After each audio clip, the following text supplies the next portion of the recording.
पिछली जंग हमने देखा था, जब हमला किया था अमेरिका ने तो 12 दिन में रोक दिया था उसको। कल ट्रम्प साहब सामने आए और खूब बड़े बोले हैं कि जंग मैंने रोक दी है, और रोक दी है एक तरीके से, हम जीत गए जंग को। सर, क्या वाकई अमेरिका जंग जीत गया है, या फिर जो एक जिस तरीके से बयान आ रहे हैं, वो कहते हैं ना हमारे भारत में सांप और नीलू एक लड़ाई चल रही है, कौन आगे बढ़ेगा, कौन जीतेगा, उस तरह से? देखिए साहब, डोनाल्ड ट्रंप का कहना कि वो युद्ध जीत गए हैं, वो ख्याल अच्छा है गालिब, दिल बहलाने के लिए। ये पिट गए हैं साहब। हाँ।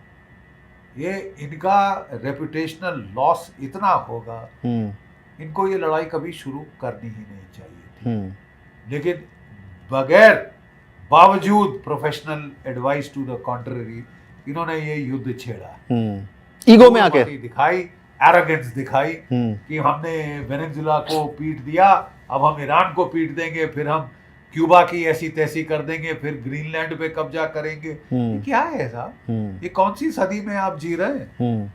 ये क्या उपनिवेश काल है? कॉलोनियलिज्म फिर से ला रहे हैं आप?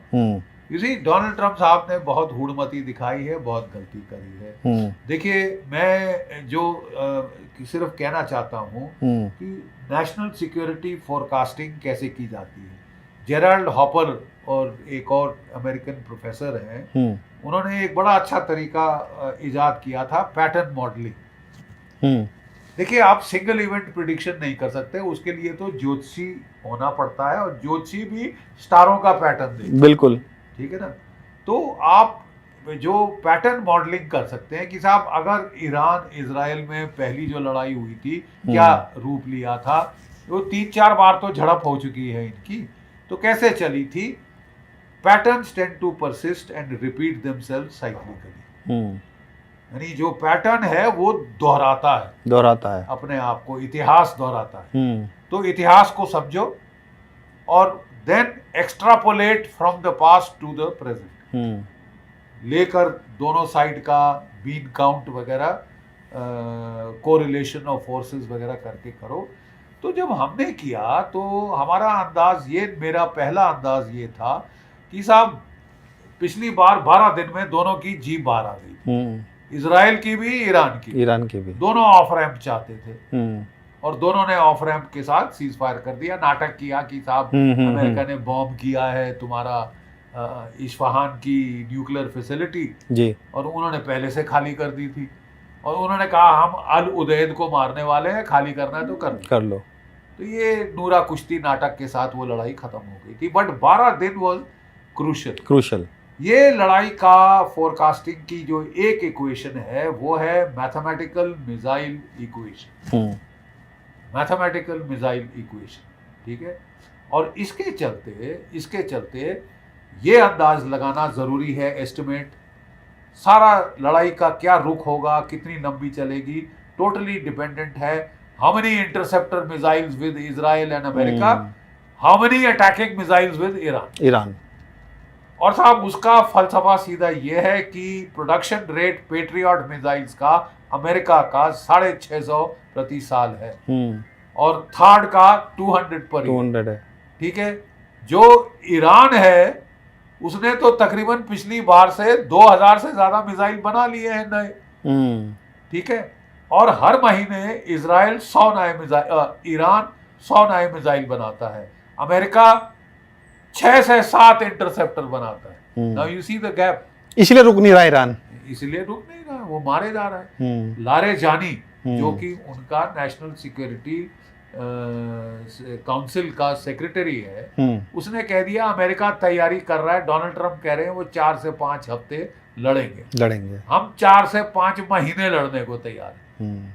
खुद बोल रहे हैं, खुद कह रहे हैं कि हमको कोई प्रॉब्लम नहीं। अभी डोनाल्ड ट्रंप ने कल देखा कि ब्लड बात हो रहा है स्टॉक मार्केट्स में, तो ये खत्म किया जाए तमाशा। एक शगुफा छोड़ दिया कि हम जंग जीत गए हैं, हम ऑफ रैंप मिल गया, कुछ रह नहीं गया मारने के लिए, हम तो खत्म कर रहे हैं। पड़ाक से वहां से जवाब आई ईरान की, हम तो नहीं खत्म कर रहे। उनके नेता सामने आ गए, मोहताज, जिनको भी नया सत्ता सौंपी गई है। मुश्ताबा की माँ मारी है तुमने यार, उसके वाइफ को मार डाला, बहन को मार डाला, वो तो मेरा कहने का मतलब ये है कि ये जो इक्वेशन है मैथमेटिकल, ये इन फेवर ऑफ ईरान है। और दूसरी चीज, आपने जो खमैनी को मार डाला और आप भंगड़ा पा रहे थे दुनिया भर में कि मार डाला, लड़ाई ओवर, अब मेरे जूते चाटेंगे, दिल किस माई बूट्स, माई ब्लडी फुट किस माई boots.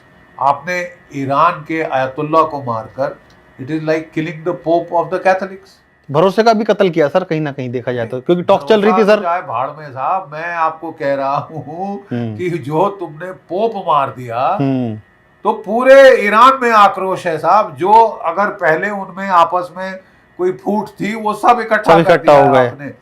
You have made sure that they will fight now to the bitter end. ये होता है नुकसान। देखो भाई, वर्ल्ड वॉर 2 में अमेरिका के पास एटॉमिक बॉम्ब आ गया था। वो जानते थे कि अगर उन्होंने जापान को इन्वेड करना पड़ा तो लाखों अमेरिकी जाने जाएंगी। तो वो इस्तेमाल करना चाहते थे एटम बॉम्ब, लड़ाई खत्म करने के लिए। क्या उन्होंने टोक्यो पे एटम बॉम्ब डाला? नहीं डाला। क्या उन्होंने पॉलिटिकल लीडरशिप को मारा? नहीं मारा। उन्होंने हिरोशिमा नागासाकी पे डाला कि कोई तो रह जाए जिससे बातचीत हो सके, बिल्कुल, जो कि सरेंडर नेगोशिएट कर सके, लड़ाई का खात्मा नेगोशिएट कर सके। अब ये बड़े नई नवेली स्ट्रैटेजी बनाई कि साहब हम तो फर्स्ट डे डिकैपिटेट कर देंगे, हम तो टाइगर हैं, चंगेज खान के बाद हमारा नाम आता है। तो चंगेज खान जान भूल जाइए साहब, आप अपनी प्रेसिडेंसी बचा। लेकिन सर इसमें एक चीज बड़ी पैटर्न वाली समझने वाली चाहिए सर, क्योंकि आप एनालिसिस करते रहते हैं। सर पहले ही दिन टॉप लीडरशिप को अमेरिका ने मार गिराया इसराइल के साथ मिलकर, और हमने देखा कि हिजबुल्लाह को भी सर उन्होंने इस तरह से पैटर्न अपनाया था कि उनके सारी टॉप लीडरशिप को खत्म कर दिया।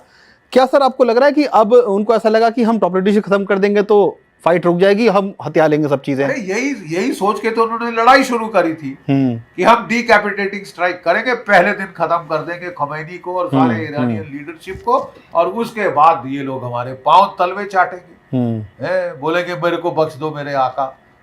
बख्श दो साहब, अब आपको बख्शने की टाइम आ। सर नुकसान बहुत अमेरिका का कर दिया है, कई सारे। देखिए साहब, $11 बिलियन का एस्टिमेट तो वो लगा रहे हैं पहले 6 दिन का अमेरिका का एस्टिमेट है पेंटागन। और अभी तो गिनती आप करे जाइए। और जो बॉडी बैग्स का जो काउंट आया है, देखिए 3 F-15 जहाज गिर गए हैं, 3 F-16 जहाज गिर गए हैं, प्रीडेटर, सीडेटर, मिसाइल, रडार शडार लेके। आपके कितने 4-5 दिन पहले का आंकड़ा था कि 6 अमेरिकी सैनिक मारे गए, 18 घायल हुए। उसके बाद से इन्होंने बोल दिया कोई रिपोर्ट नहीं करेंगे। और मेरे हिसाब से कोई 40-50 अभी तक शहीद हो